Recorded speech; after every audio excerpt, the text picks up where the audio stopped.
சமூக மீடியா சொந்தங்களுக்கு வணக்கம். இன்றைய நாளிலும் மற்றொரு உலக செய்திகளின் ஒரே பார்வையோடு இணைந்திருக்கின்றோம். அந்த வகையிலே அமெரிக்கா மற்றும் ஈரானிடையான தசாப்த கால நிழல் யுத்தமும் சமீபத்திய நேரடி மோதல்களும் முடிவுக்கு வந்துள்ள சூழலில் இஸ்லாமிய குடியரசான ஈரான் இந்த மோதலில் அடைந்த லாபங்கள் மற்றும் இழப்புகள் குறித்து நாம் ஆராய வேண்டியுள்ளது. இந்த அடிப்படையில் இந்த காணொலி இதை பற்றிய விசேட தொகுப்பாக அமைய உள்ளது. வாங்க காணொலிக்குள் போகலாம்.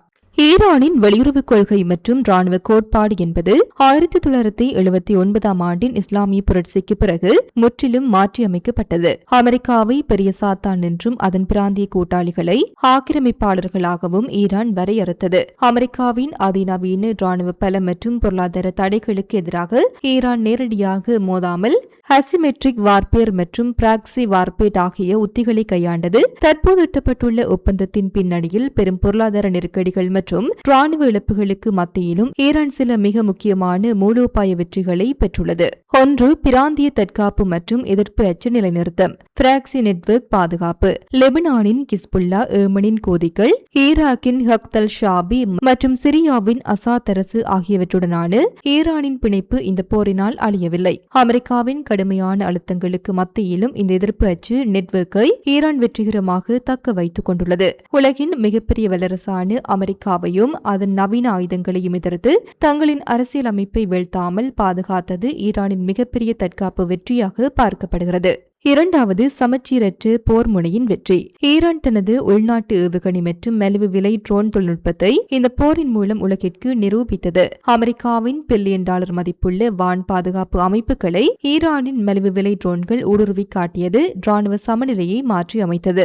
உலக எரிசக்தி போக்குவரத்தின் முக்கிய நரம்பான ஹார்முஸ் நீரிணையை எப்போது வேண்டுமானாலும் முடக்க முடியும் என்று ஈரானின் மிரட்டலுத்தி அமெரிக்காவை பேச்சுவார்த்தை மேசைக்கு வரவழைப்பதில் முக்கிய பங்கு வகித்தது. மூன்றாவது, அணுசக்தி மற்றும் ராஜதந்திர பேரம் பேசும் சக்தி. போரின் பதற்றமான காலகட்டங்களை பயன்படுத்தி ஈரான் தனது யுரேனியம் செறிவூட்டலை 60% வரை உயர்த்தியது. இது அமெரிக்காவிற்கு பெரும் அழுத்தத்தை ஏற்படுத்தியது. தற்போது எட்டப்பட்டுள்ள ஒப்பந்தத்தில் ஈரான் தனது அணுசக்தி அறிவை இழக்காமல் பொருளாதார சலுகைகளை பெற இந்த உத்தியை பயன்படுத்திக் கொண்டது. இப்படி வெற்றியொரு புறம் இருக்கையில் ஈரான் இந்த மோதலில் தப்பி பிழைத்திருந்தாலும் அது செலுத்திய விலை மிக அதிகம். ஈரானின் இழப்புகள். 1, பொருளாதாரம். முடக்கப்பட்ட சொத்துக்கள், எண்ணெய் வர்த்தக வீழ்ச்சி, பணவீக்கம். 2, ராணுவம். தளபதிகளின் இழப்பு, உள்கட்டமைப்பு சேதம். 3, ராஜதந்திரம். வளைகுடாண்டை நாடுகளுடனான உறவு முறிவு. போரின் போது சவுதி அரேபியா, ஐக்கிய அரபு அமீரகம் போன்ற வளைகுடா நாடுகளின் எண்ணெய் சுத்திகரிப்பு நிலையங்கள் மற்றும் கப்பல்கள் மீது நடத்தப்பட்ட தாக்குதல்களால் அண்டை நாடுகளுடனான ஈரானின் உறவு கடுமையாக பாதிக்கப்பட்டுள்ளது. ஈரானின் அச்சுறுத்தல்களுக்கு அஞ்சி வளைகுடா நாடுகள் இஸ்ரேலுடன் உறவை வலுப்படுத்திக் கொள்ள இந்த மோதல் வழிவகுத்தது. இது ஈரானின் எல்லை அருகே அதன் எதிரியான இஸ்ரேல் கால்பதிக்கு வழிவகுத்து பெரும் ராஜதந்திர இழப்பாகும். குட்ஸ் படைகளின் தளபதி ஜெனரல் காசிம் சுலைமானி மற்றும் அணுசக்தி விஞ்ஞானி மொக்சென் பக்ரிசாதே போன்ற ஈரானின் மிக முக்கியமான மூலோபாய தலைவர்கள் இந்த போரின் நீட்சியாக கொல்லப்பட்டனர். இது ஈரானின் செயல்பாட்டு திறனுக்கு விழுந்து பலத்த அடியாகும். அமெரிக்காவின் அதிகபட்ச அழுத்தம் கொள்கையால் ஈரானின் நாணயம் வரலாறு காணாத வீழ்ச்சியை சந்தித்தது. போருக்காக பில்லியன் கணக்கான டாலர்களை வெளிநாட்டு பராக்சி அமைப்புகளுக்கு ஈரான் செலவிட்டதால் உள்நாட்டில் வறுமை மற்றும் பணவீக்கம் அதிகரித்து அரசாங்கத்திற்கு எதிரான உள்நாட்டு போராட்டங்கள் தீவிரமடைந்தன. இது ஆட்சியின் உள்நாட்டு பாதுகாப்பிற்கு பெரும் சவாலாக மாறியுள்ளது. இந்த ஆய்வின்படி ஈரான் இந்த மோதலில் மூலோபாய ரீதியாக தப்பி பிழைத்து தற்காப்பு வெற்றியை பெற்றுள்ளது. அமெரிக்காவால் ஈரானின் அரசியல் அமைப்பை மாற்றவோ அல்லது அதன் பிராந்திய செல்வாக்கை முழுமையாக அளிக்கவோ முடியவில்லை என்பது ஈரானின் வாதத்திற்கு வலு சேர்க்கிறது. இருப்பினும் இந்த வெற்றி மிக அதிக விலைக்கு வாங்கப்பட்டது. பிராந்தியத்தில் ஏற்பட்டுள்ள தனிமைப்படுத்தல், அண்டை நாடுகளுடனான உறவு சிதைவு மற்றும் உள்நாட்டு பொருளாதார பேரழிவு ஆகியவை ஈரானின் நீண்டகால அடிப்படையில் பலவீனப்படுத்தியுள்ளன. சுருக்கமாக கூறினால் ஈரான் தனது இறையாண்மையும் பிராந்திய செல்வாக்கையும் தக்க வைத்துக் கொள்வதில் வென்றது. ஆனால் தனது நாட்டின் பொருளாதார எதிர்காலத்தையும் அண்டை நாடுகளின் நம்பிக்கையையும் இழந்தது.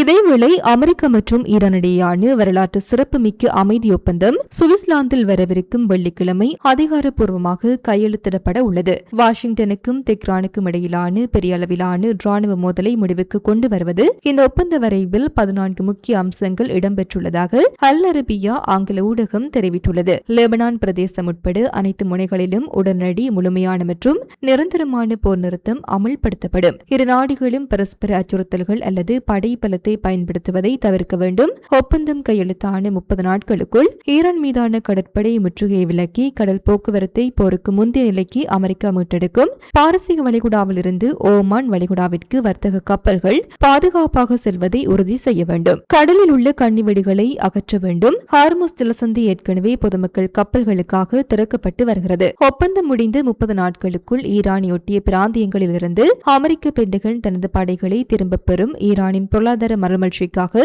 அமெரிக்கா மற்றும் அதன் கூட்டாளிகள் இணைந்து குறைந்தபட்சம் $300 பில்லியன் நிதியுதவி திட்டத்தை உருவாக்குவர். ஈரானுக்கு எதிரான அனைத்து முதன்மை மற்றும் இரண்டாம் நிலை தடைகளையும் அமெரிக்கா முழுமையாக நீக்கும். தடைகள் முழுமையாக நீக்கப்படும் வரை ஈரானிய எண்ணெய் ஏற்றுமதி மற்றும் வங்கி சேவைகளுக்கு அமெரிக்க கருவூலம் சிறப்பு அமைதிகளை வழங்கும். வெளிநாடுகளில் முடக்கப்பட்டுள்ள சொத்துக்களை ஈரான் முழுமையாக அணுக முடியும். ஈரான் அணு ஆயுதங்களை ஒருபோதும் உருவாக்காது என உறுதியளித்துள்ளது.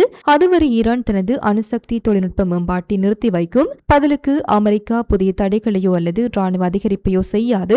ஏற்கனவே செறிவூட்டப்பட்ட பொருட்கள் குறித்த இறுதி முடிவு அதிகபட்சம் 60 நாட்கள் நடக்கும் பேச்சுவார்த்தையில் தீர்மானிக்கப்படும். இதற்கு ஐநா பாதுகாப்பு மன்றம் ஒப்புதல் அளிக்க வேண்டும். போர் நிறுத்தம் முறைப்படுத்தப்பட்ட பின்னரே அணுசக்தி திட்டம் குறித்த பேச்சுவார்த்தை தொடங்கும். அடுத்தடுத்த பேச்சுவார்த்தைகளில் அணு ஆயுத குறைப்பு கோரிக்கைகளுக்கு ஈரான் மறுப்பு தெரிவித்தால் உடனடியாக ராணுவ நடவடிக்கையை மீண்டும் தொடங்க அமெரிக்கா தயாராக உள்ளது என அதிபர் டொனால்ட் ட்ரம்ப் கடுமையாக எச்சரித்துள்ளார். மத்திய புலனாய்வு முகமையின் இயக்குநர் ஜான் ராட்க்ளிப் இந்த ஒப்பந்தத்தை ஈரான் முறையாக கடைபிடிக்குமா என்பதில் கடுமையான சந்தேகம் எழுப்பியுள்ளார். ஈரானிய அதிகாரிகள் தங்களுக்குள் விவாதித்து ரகசிய தகவல்களும் அவர்கள் அமெரிக்கா மற்றும் மத்தியஸ்தர்களிடம் கூறியவைகளும் முரண்பட்டு காணப்படுவதாக அமெரிக்க உளவு அமைப்புகள் திரட்டிய தகவல்கள் மூலம் அதிபர் ட்ரம்பிற்கு விளக்கம் அளிக்கப்பட்டுள்ளது. இத்துடன் குறித்த காணொலி நிறைவு பெறுகின்றது. இது தொடர்பிலான உங்களுடைய கருத்துக்களை கமெண்ட் வாயிலாக தெரிவிக்கலாம்.